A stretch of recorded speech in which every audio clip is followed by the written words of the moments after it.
मुख्यमंत्री असतील उपमुख्यमंत्री असतील त्या विभागात अनेक वेळा गेलेले होते, परंतु उद्घाटन झालं नाही. याचं तुम्ही पत्राद्वारे किंवा मग स्वतः त्यांना कारण विचारणार आहात, त्यांना जाब विचारणार नाही. आम्ही ते लोकांसाठी उघडणार आहोत. तर महाराजांचं मला वाटतं की लोकांना छत्रपती शिवाजी महाराजांचा पुतळा कुठेही झाला तरी त्याला असं थांबवून ठेवू आपण शकत नाही. ही माझी भावना नाही तर मला वाटतं प्रत्येकाची भावना आहे. त्याच्यामुळे मी कोणालाही जाब विचारणार नाहीये. तुम्हाला 4 महिन्यात वेळ नसेल मिळाला तर आम्ही उघडू. प्रॉब्लेम काय? आम्ही क्रेडिट नाही घेतो. आम्ही लोकांसाठी फक्त त्यांना उपलब्ध करतोय की त्या महाराजांच्या पुतळ्याची तुम्हाला दर्शन घेता येईल. जी कलम लावली आहे त्यानुसार आता कदाचित तुम्हाला कोर्टामध्ये पण जावं लागेल, न्यायाधीशांसमोर उभं राहावं लागेल. जाईल. काही वर्षांपूर्वी मी राजसाहेबांच्या घरात वाढलो. त्याच्यामुळे ह्या गोष्टी मला माहिती आहेत काय असतात. राजसाहेबांची काय प्रतिक्रिया होती? काय काय हसले फक्त.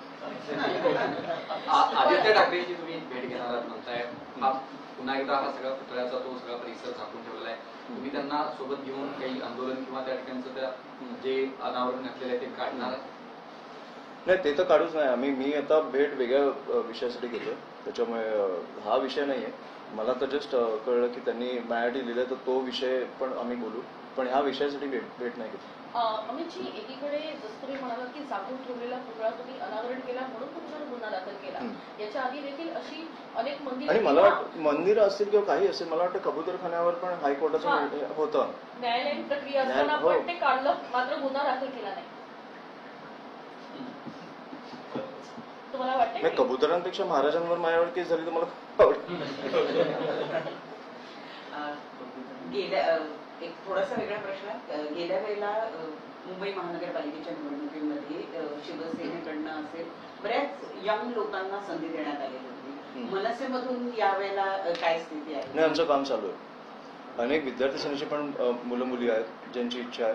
मी साहेबांकडे संपूर्ण लिस्ट देणार आहे. त्याच्यामुळे आमचं काम त्याच्यावर चर्चा चालू आहे आणि ते बघू आता कसं होतं. मनसे तसा तरुणांचाच पक्ष मानला जातो, पण तरीही त्यातही तरुणांना संधी यावेळेला मिळेल? नाही, नक्कीच मिळणार आणि त्या प्रकारचं काम पण चालू आहे प्रत्येक विभागात. दोन्ही पक्षामध्ये काही जागा वाटपाची चर्चा सुरू झालेली आहे? नाही, मला माहित नाही. ते वरिष्ठांना माहिती असेल. धन्यवाद.